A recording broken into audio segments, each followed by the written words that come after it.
Hi, everybody, to another episode of my podcast, She Unplugged. When I started my podcast, my main intention was to bring people into the podcast you can learn from, to tell their stories and to see what they've learned on their way of transformation, career change, personal difficulties, overcoming problems. That was my intention right at the beginning. And that's my intention still today.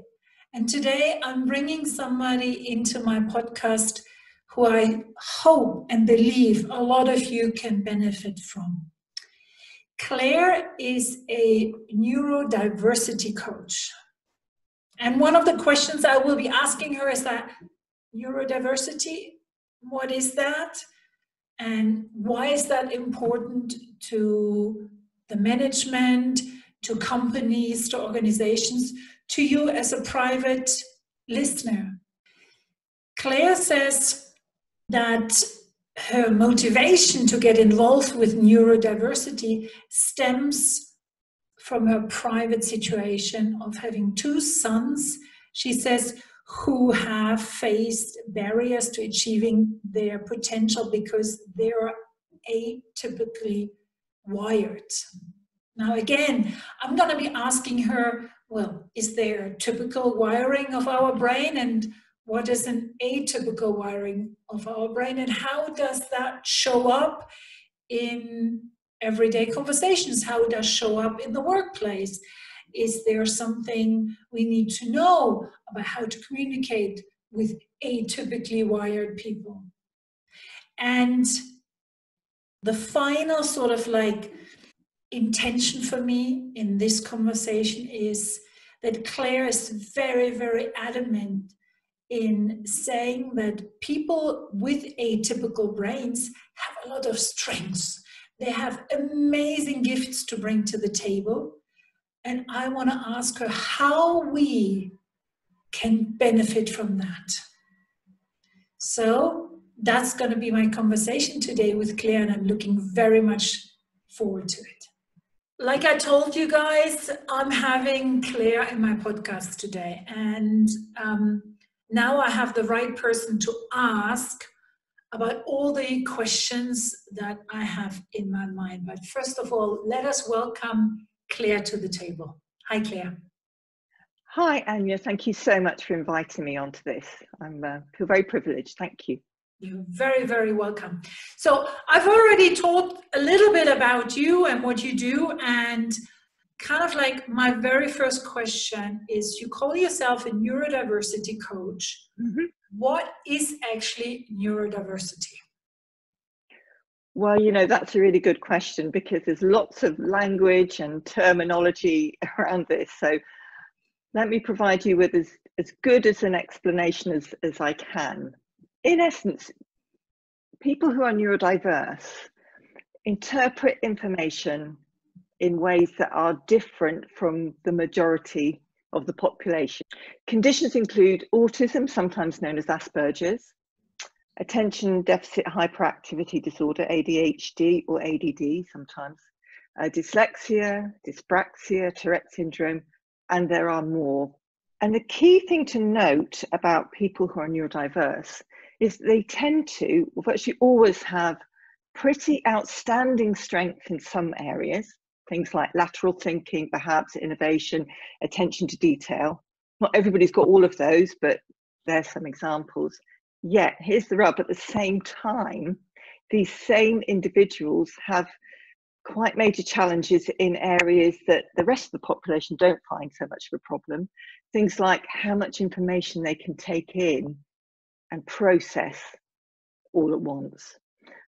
What happens is, you can imagine somebody has got perhaps a lot of creativity, a lot of expertise, a lot to offer the world, yet they're trying to, if you like, cram that into a funnel. It's like a traffic jam, and there's a frustration coming in there, which can cause challenges in the wrong environment or without the right support. So some of the disability, if you like, is about the environment they're in rather than an innate, which is what for many years the experts would say there's something wrong with this person. That's not true at all. It's different.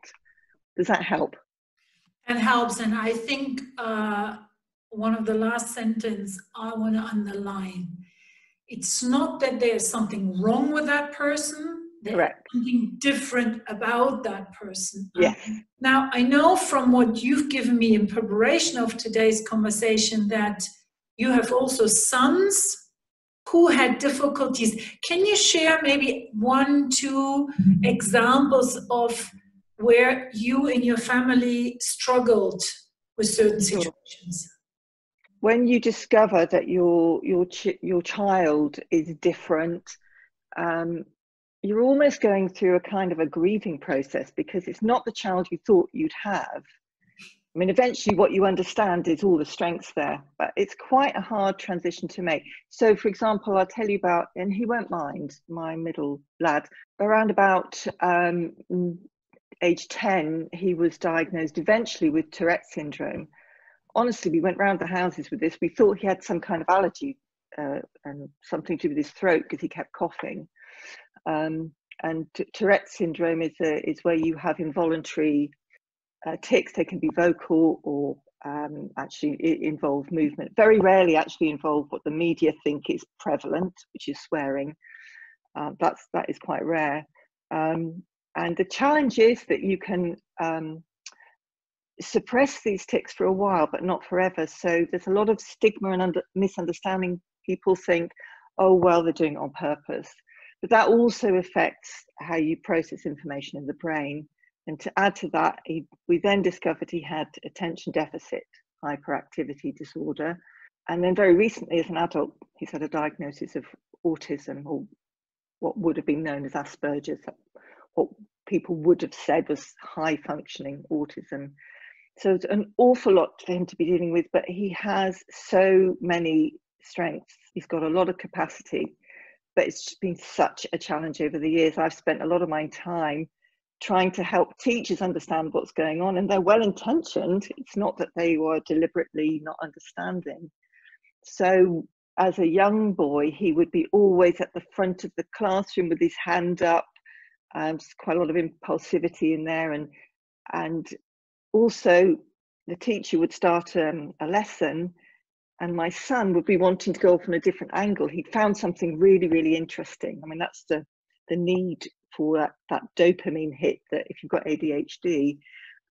So quite hard to manage in the classroom, but a lot of curiosity and thirst for knowledge, really hard to manage in the classroom. So he's had some real challenges, lots of bullying as well, despite the best efforts of the school, because, you know, children and teenagers don't like the difference. They can feel threatened by it. He can hold his own much more now, but very challenging. But wow, has he got abilities? I think that's really good, because it's those examples that we can relate to. The person I talked to, whose son has now been diagnosed, she also experienced a lot of challenges talking to teachers, looking at him as not somebody who doesn't want to learn, who's just not spending enough time to try, or is not trying hard enough, or, you know, she knows her son, and she knew how much time and effort he put into learning that, and the teachers only saw it from one angle. In practical terms, how did you go about educating the teachers of your sons, and / how would you suggest for others to do it in a similar way? That's an interesting question, because I don't think I did it very well to start with, because I didn't have the understanding of neurodiversity. So I suppose that would be my first point. Read all you can, understand how the brain is different. You can look at things like, if you want to get really technical, verbal reasoning and perceptual organisation. Those are things which people who are neurodiverse can often have real strengths in. So how they can use vocabulary, or how they can see in pictures, for example, and be creative and solve problems like that.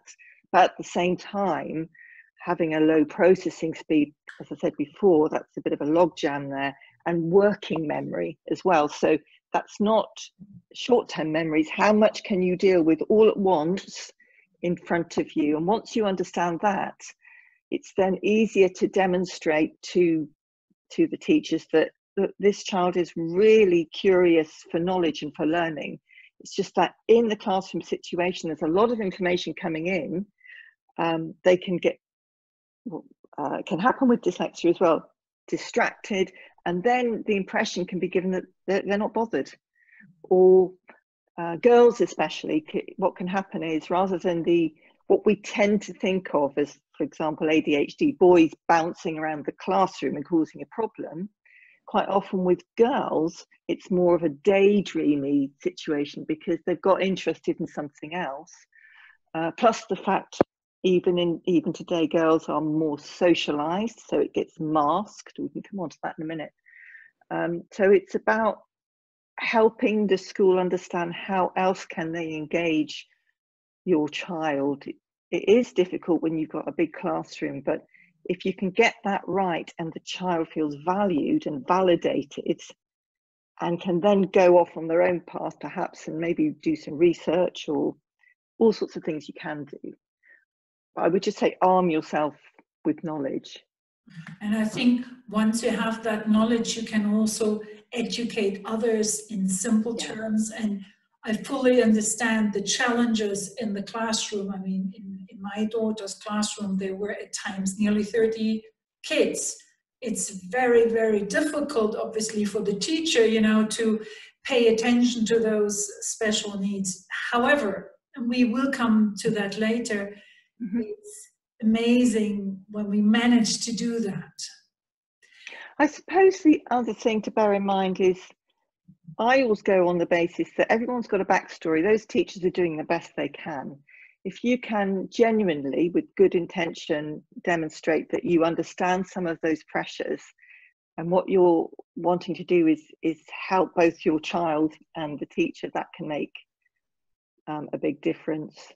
I mean, I have seen parents sort of go in like all guns blazing, and I can understand why they're furious that their child isn't getting what they need, but it doesn't necessarily get you any further.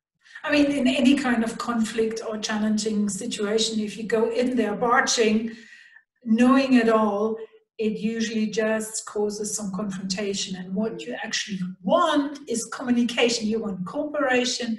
You want to open the door for a maybe slightly different way, or whatever solution finds itself then. I would just add also another thing that's come into my mind now is that ask the child, if you're talking to sometimes we go over the child and don't investigate. Quite often, or mostly, people, if you ask them the right questions, even children know what would be best for them. So for example, the son that I talked about, quite a hard time, especially with his Tourette's as a teenager, and the teacher said, oh, well, he doesn't have to come into assembly then, because you can imagine how embarrassing it was for him if he had a cough. But you know what? He didn't want not to go into assembly. He didn't want not to be part of what was going on. So he made that decision to keep going. So it's very easy to assume we know. We don't usually, or often. Or it's even a trying out. A seeing, well, I don't want to be excluded from the assembly. I try it. How does it feel when it happens in assembly? Because I probably think, oh my God, I hope it doesn't happen now. And then making your own decisions, going from there. I think it's trial and error very often. Mm-hmm. And you're allowed to change your mind and say, well, I thought it would be that way, but let me just try this way now. But the story of how you got involved in neurodiversity doesn't end with your son, does it now? Because You started on your own path. It was during, I mean, all three of my sons are neurodiverse, if you like, in some way. In some ways, there's Tourette's, there's a bit of dyspraxia, a bit of dyslexia. All of these I can provide later, actually, in a handout in terms of what they mean. But it was probably about 10 years ago, and we were up talking to a consultant up in London. And I was listening to some of these traits and some of the things that are typical, if you like, of children and people who are neurodiverse. And I started thinking, well, hang on a minute, I've got half of those. And I asked a question, is there any kind of genetics in this? Yes. And I said, do you think there's any kind of possibility? I've been thinking for a while now, maybe, that I am neurodiverse in any way. And they said, well, most likely, yes. So that got me thinking. I did quite a lot of research. I then went to my doctor. I mean, it'll work differently in different countries, but I had to go through my doctor. And I said, look, I'm sure this isn't true. I've done this research, but it won't apply to me, will it? But do you think I might have attention deficit hyperactivity disorder? Most likely, he said. Oh, I said, right. So anyway, from that, then I got referred. And that was a whole other journey, because finding a specialist, you need to be, it's no mean feat. It's a diagnosis with a psychiatrist. You can't just suddenly say, I'm this. Finding a psychiatrist who understood how it might play out in women and girls was really quite hard. My research journey took me via the United States back to the UK again. I approached one person and they sent me an old photocopied questionnaire designed for children. I thought, no, this isn't going to work. So I did some more research and found somebody absolutely fantastic who understood those nuances, as I kind of alluded to earlier. So that's how I ended up with my diagnosis well into my 50s, or about mid-50s.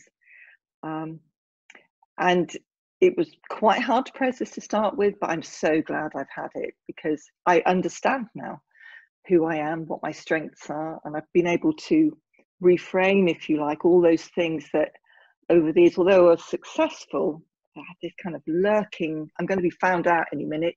And it was quite hard work to be successful. So it's just so liberating to understand that. So it's never too late to be able to really look at where you can make a difference. So it's really having to find a psychiatrist. It probably works differently in different countries, but certainly in the UK, a GP, a general practitioner, won't be able to diagnose, because it is specialist. There's lots of criteria you have to meet. So that's why it's quite interesting, this debate about, oh, there's no such thing as ADHD, it's just bad parenting. I've heard that quite a lot. It's just absolutely not true. I'm not saying that perhaps sometimes children are diagnosed wrongly, I don't know. And I'm not saying that parents don't get it wrong sometimes, but it's much more complex than that. So you need to get it looked at properly, especially if you're considering medication, which I did, and I am now on. I wasn't quite sure to start with, but it has made a big difference. So, yeah. First of all, find yourself somebody who can professionally diagnose it. If that's not a psychiatrist, but don't go, look around. That's, I think, what I usually say. When I talk about therapy or finding a coach, I always say it's rarely that I go into a shop, see a pair of trousers on display and just buy them. I would try them on, and very often I don't like them, so I put them back. And I find with a therapist, with a coach, it is vitally important that if you are not 100% sure about the person, keep looking around, keep asking friends. I'm sure there are Facebook groups, there are a lot. You're right. Lots of internet sites. Yeah, exactly. Get your advice, go around, shop around. I need to be 100% sure about that person, especially, and that was the other point when you think about medication, you really, really, really want to be sure that you trust that person, you have a good rapport, and it works. And you want to find someone that understands the strengths-based approach, because really we're still to a large extent in that kind of medical model of we've got all these different conditions and it always begins with what's wrong, and not all of the medical professionals have shifted over to, okay, what can be good about this? So that is important. What qualities does your middle son bring due to his neurodiversity? That's another great question, because he has several neurodiversities. There's quite a lot involved there, and sometimes they kind of bump up against each other. But from an ADHD point of view, he is very creative. He's like me.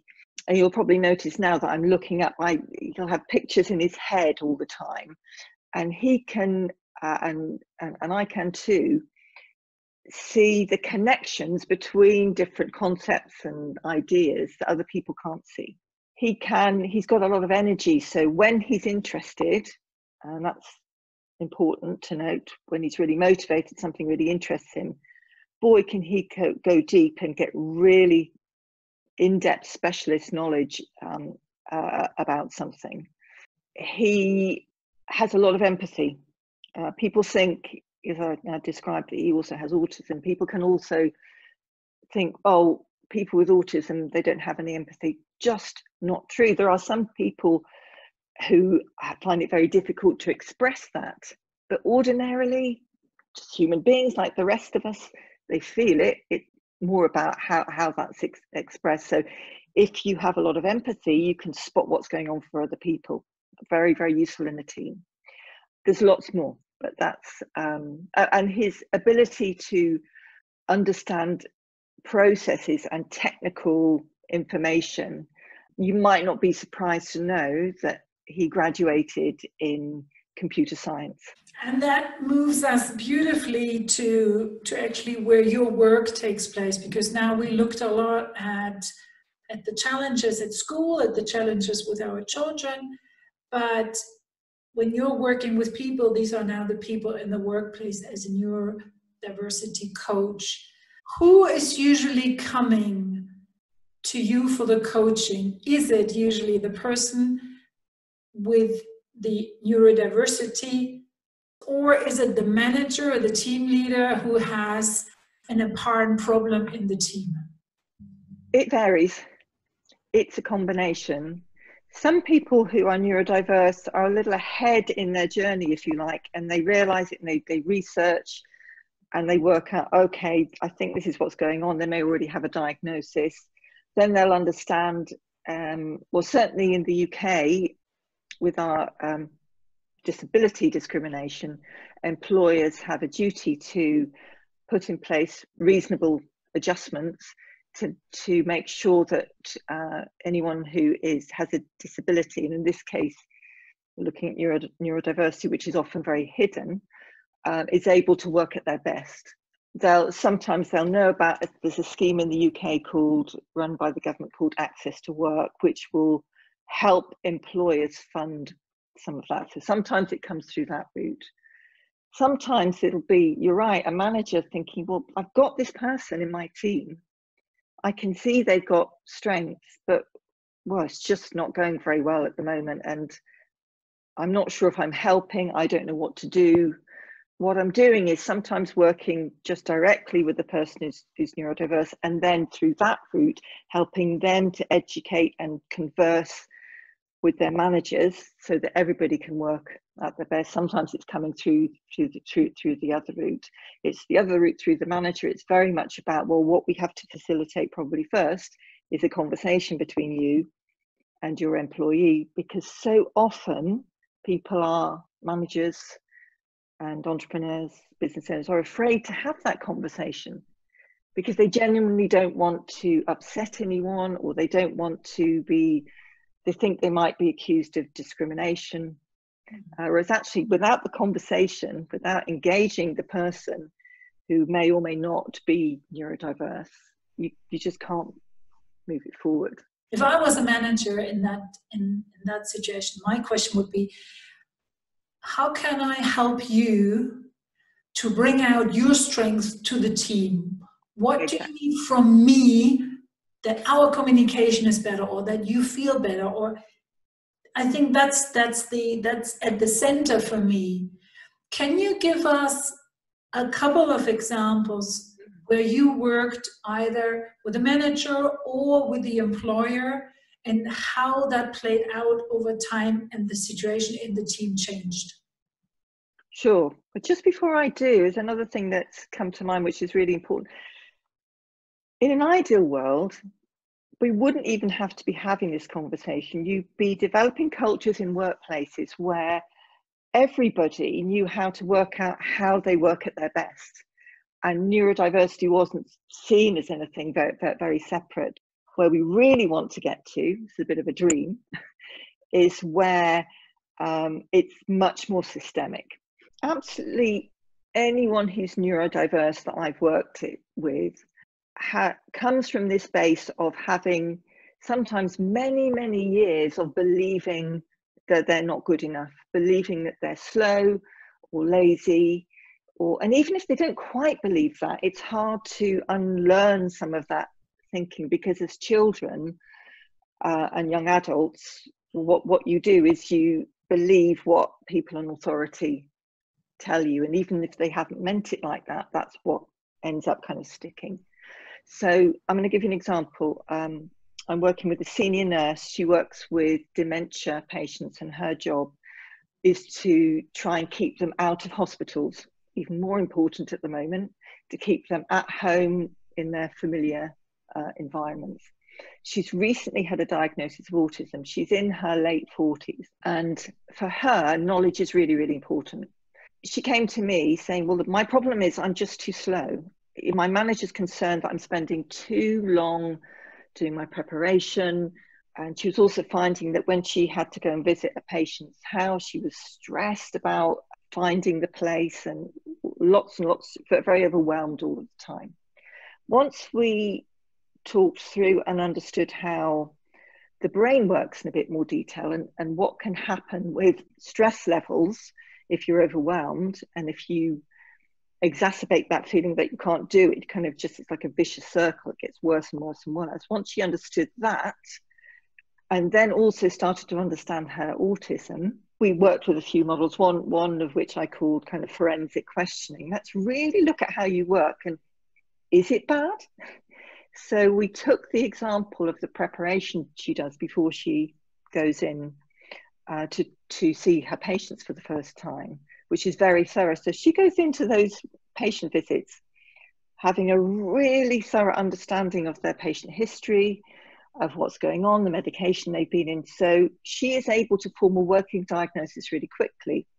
So to cut a long story short, what we understood in the end was that actually is saving her time when she then talks to the doctor, when she's liaising with consultants, and when she puts in the management plan, how to move forward to support this patient. So the combination of being less stressed because, well, this is how I am and I've got strengths, and understanding her need for clarity and structure once she kind of sorted that out, plus seeing, well, hang on a minute, it isn't slow. Actually, she became quicker because she wasn't dealing with that stress, because the stress is another sensory input. We haven't really talked much about sensory overload, but it's, dealing with all of those perceptions about yourself. You think someone else is judging you does not help your performance. So interesting, because her manager was more concerned about her overworking. So she is having that conversation. But the other amazing thing is that she's now going to be applying for a promotion. Now, over the last 10 years, she hasn't applied for anything because she's been worried she wouldn't be able to deal with it. And now she's really clear about where her strengths are, and she's going to be, these are new roles. So first of all, she's understanding she might be able to shape that role. And secondly, she's going to be talking about how she works at her best. So maybe doing different things on different days, having certain structures, managing the workflow in a different way. She said to me, it's like a whole complete weight off her shoulders. And that's in quite a short time. Sometimes I think to myself, well, I haven't told her any of that. But then I remind myself that I'm able to hold that space, listen without judgment. Because if you don't know about neurodiversity, you can, without realizing, kind of judge in terms of, I know how to fix that, and allow her to find the answers, which she already had. It's just that nobody asked her the right questions. That's really beautiful. And the sense I'm getting is it has that warm, loving, caring, underlying tapestry is the giving you the time you need to find your way. And you said it without any judgment from you as a coach. And that feels like, I don't know how it felt for her, but imagining me coming to you, having that conversation, it's just that weight off the shoulders. That's pretty much what she did. Like that, because you see, I know what it's like to be judged, and people don't do it intentionally. How do you support, how do you carry people who might be 40, 50, 60 and have been told all their lives there's something wrong with them and they can't do it? How do you get them from reframing their challenges into their superpowers? That's a good question, because the longer you're carrying this, the harder it can be to make that shift. And there's no good somebody like me just saying, well, hang on, didn't you know you've got superpowers? It depends who they are. It really does depend on that, of unpacking it in real life. Let's really look at this. I mentioned that kind of forensic questioning model I looked at, and using live examples, what's happening to them now, to illustrate where those strengths are. And as you mentioned earlier on, there's a bit of, even with children, it's the same with adults, a little bit of trial and error. Well, I'll try this strategy, let's see what happens, and observe. And sometimes just letting that settle. There's a bit of a tendency or pressure sometimes, if you're coaching, I'm sure you'll understand this, to, well, let's get results really quickly. But sometimes you need to really roll with what isn't working to highlight what could be working instead. I never start with, well, what's not working, but depending on the person, you might need to work with that. But that is the foundation. Once you understand your strengths, then you can start recognizing them, and it's a bit like a toolkit. Then getting it clear, what are those? So, okay, I'm in a situation now. I mean, even, you know, I am well versed in all of this, but I'm also human, and I also have my challenges. So if I kind of verge off into overwhelm, which sometimes doesn't take much, at least now I can, okay, I can accept that's how I am, but it doesn't need to stay like this. I can bring it back. How much of your work is connected to changing mindset, to connecting belief systems? Because I'm wondering now, when you've been told, going way back, you know, you're stupid, you're dumb, you can't do that, you know, over and over again, it does create an identity, it does create belief systems. So how much of your work is not only to finding the superpowers and finding out what works, but also changing and working on those negative beliefs? Quite a lot. It depends on the person, because, I mean, I'm sure you work with positive thinking and affirmation, and really, you know, working in the present tense, and understanding that the brain will work with what's most prominent. That doesn't work for everyone. Because sometimes you need to just get much more concrete and just keep going over, well, you know, what's working. Sometimes it is about then that person explaining to someone else. That's another way of embedding it. So sometimes I'll get into situations where then I'll be the facilitator of a conversation between two people, a person who's neurodiverse and their manager, and that can be,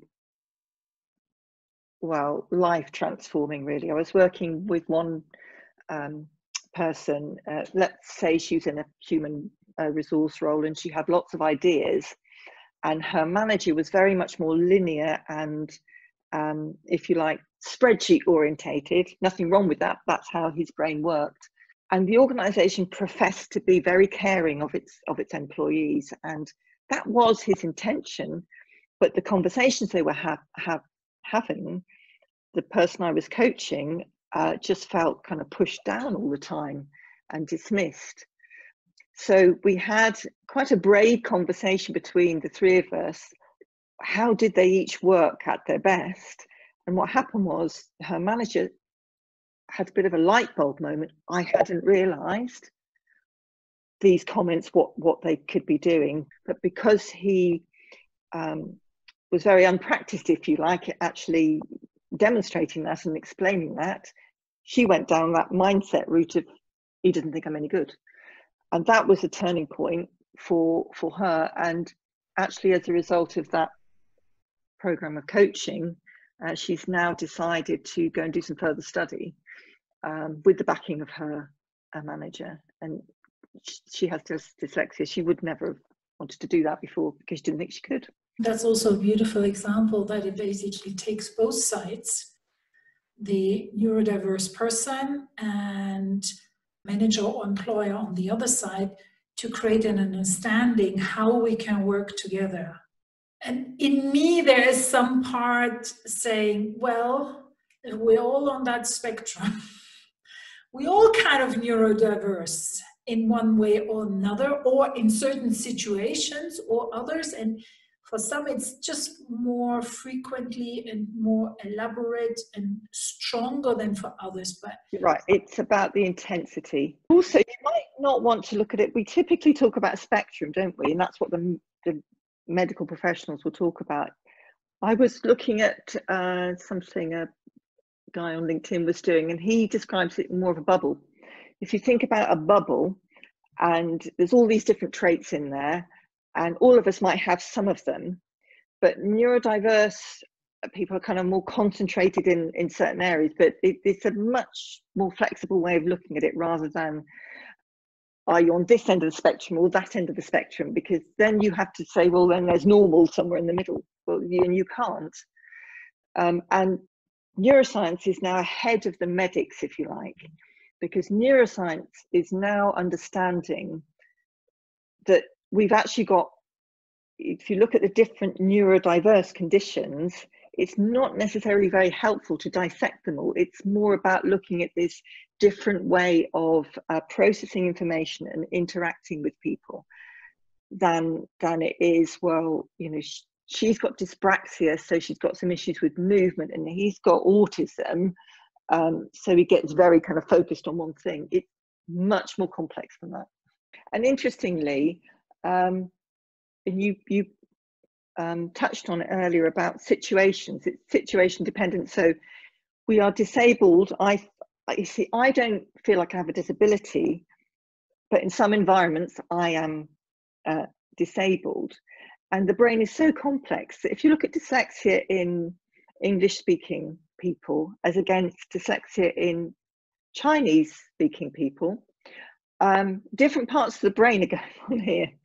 So don't ask me to explain all the neuroscience behind that, but it's quite complex. You know, we can't say, sometimes people want to know exactly what's happening with autism. Well, there isn't an exact. If you've met one person with autism, you've met one person with autism. You've probably heard that phrase. You could use the same phrase for any other condition. It's complex. So the point is always in the work I do that people will perhaps tell me their diagnosis, and that's good for me to know. But quite soon, let's put that to one side. What's going on for you? How are you experiencing the world? And that's the starting point to go from. Can you tell me what your vision is of the ideal workplace? Oh gosh, the ideal workplace. I think the ideal workplace would be where anyone, no matter whether neurodiverse, neurotypical, is helped to understand how they work at their best. Now, and some typical examples might be, and it'll depend who you are. It's okay to put some noise cancelling headphones on without people thinking I'm being rude, because in this moment now, I just can't deal with all of this, so I need to concentrate, for example. It's okay for me to print something out rather than to try and absorb all that information on screen, and I get my highlighter out and put different colours on something so I can categorise and understand something, or I have a headboard, or it's okay for me to just do this kind of research because that's where I excel, or it's okay for me to be able to do a few things at once because that's how I'm most effective. You could go on forever. You have to take into consideration what the organisation is trying to achieve. But I mean, there is so much research now about how much more productive you are as a company if you embrace diversity. And we know that if you look at gender diversity, we know that if we look at ethnicity, because then you are responding to your whole, customer base as well. And if you all only have the same type of people and adhere to systems for those types of people, you're going to be missing out on a lot of creativity and a lot of new ideas and how to stay ahead of the competition. It's about having a conversation. So anyone in a workplace needs to be able to think they can have a conversation, because actually, I mean, there is technology, there's software, there's all sorts of things like that. But generally, reasonable adjustments aren't very costly. If you have a conversation, it's about how people do things. If now somebody listens who knows or thinks they're neurodiverse, how would you advise them? How would you suggest that they start that conversation at the workplace? That's a tricky one because it depends on the workplace you're in. Some people are very worried about disclosing what their condition is because of the bias that there is. If you've got a manager that you think you can have a conversation with, I would say it's about, look, I either do have this condition or I'm pretty sure I have. And from what I know and I've heard recently, that's not necessarily a bad thing. I've got lots of strengths. I'd like to be able to use them more effectively. And in order to do that, I think I'm going to need your help. That would be how I would do it if you're in the right place to do it. But I do understand. So if, for example, when people are applying for jobs, there's all this, well, please let us know if you have a disability. Some people don't trust that because they've been, it hasn't worked for them in the past. So we think we've got a long way to go as a society to make sure that people are able to disclose that, because as you mentioned, of the stigma around it. But in an ideal world, it would be good if you could describe not your disability, but your superpowers. This is what I can bring to the company, given the right environment. I don't think I've got the definitive answer to that. And I do want to recognise that it's not necessarily that easy. But the more we can focus on the strengths collectively over time, the better it will be. One thing is, maybe your manager isn't open to the idea, or you have a feeling that he or she isn't open to the idea. How about talking to a colleague? Yes, that's another idea. Is that learning, building that muscle about talking about it. Taking the I like that. I like that analogy, building that muscle, because the more you explore it and the more you start to understand where your strengths are, and the more you can articulate it, and the less processing you're having to do. That's another strategy you can use. If you're neurodiverse and you've got a lot of information coming in, start working out what you can do in advance to create the right environment, so that in the moment you don't have to process a lot. So that can be about rehearsing, it can be about state management. There's all sorts of things you can do to reduce the possibility of you getting overwhelmed, so that your strengths, they're free to emerge, I suppose. And just one other thing is, I mean, it's taken me a long time to be comfortable with this. I always used to be really afraid of going on video, because I was aware that I'm not a typical communicator. So I can talk a bit fast and I'm quite mobile. I mean, I don't know how apparent it's been today, but you've probably seen me kind of looking up and moving around. Whereas I know, if you're properly trained, you be able to sit very still and talk very kind of in an organized way. And I know that because I actually have a little bit of Tourette's as well. It doesn't impact my life, but so I know I blink sometimes, and now I'm blinking more because it's auto-suggestible. And all of these things in the past, I thought, people are going to think I'm really weird. I don't think that now. I'm just me. So be confident in yourself. Yeah. You are who you are. You are enough. Yeah, because that's really a nice sentence. Be comfortable in who you are. And I think for people who bring something different to the table, being more honest and upfront, because hiding away and trying to make everybody else feel comfortable, nah. If we want to come to get you very far. Yeah, and if we want to come to your vision of the workplace, well, then we just have to bring all those things to the table and say, well, look, this is me. I know, and if I can't be authentic in this role, well, that would be really bad. It reminds me of the poem by Marianne Williamson that was read out at Nelson Mandela's inauguration. And there's a line in there about who are we to withhold our strengths? Those aren't the exact words, in the hope that other people won't be disturbed or something like that. I'll send it to you. It's very inspiring. That's, if you like, shifting the emphasis, especially for Brits. We can be, oh no, I don't want to appear boastful, those kind of things. It's not about that at all. It's about, look, if the world needs what we can offer, we need to make that clear. But you need, like you said earlier, you need to practice that and own it. And be just comfortable also with the people who aren't quite there yet to accept it. And yes, acceptance is really, really important. But for that we need to be honest. Claire, at the end of every podcast, and whoever listened to any of the whole episode, and I hope you have too, there's my favorite question at the end, and that is, was there a question that you had hoped I would ask you and I didn't?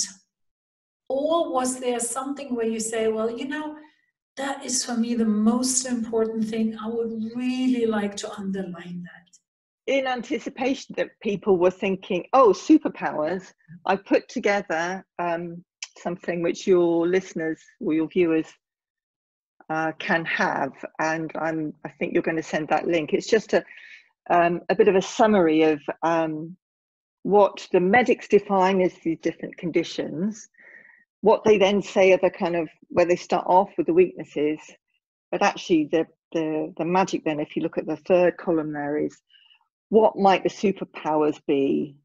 It's just a starting point. I'd like to spend a lot more time on it.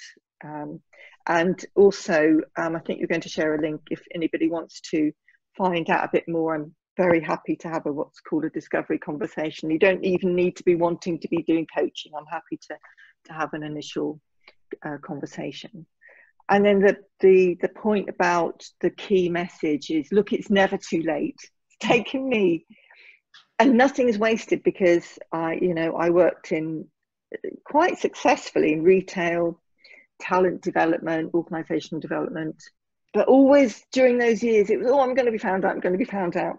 And then I moved into the coaching because my natural bent with the empathy was to help people really use their strengths. And now I found my home, if you like, my niche, because I both got the professional and business experience and the lived experience. It doesn't mean that I know all the answers. It's more about asking the right questions, but it's never too late. I'm 61, I think. Yes, I'm 61. And I'm going to, and I don't want to give up working. I might want to maybe work a bit less, but it's so satisfying when you can see people run with who they really are. So thank you for giving me the opportunity to share this. So Claire, thank you so much for taking the time. My pleasure. And talking about neurodiversity and spreading some light on the challenges that are out there and giving an inkling of what somebody can do when either in their family, in their team, or themselves, they have an idea they might fall into that part of the bubble. I go now with bubble. Thank you, Claire.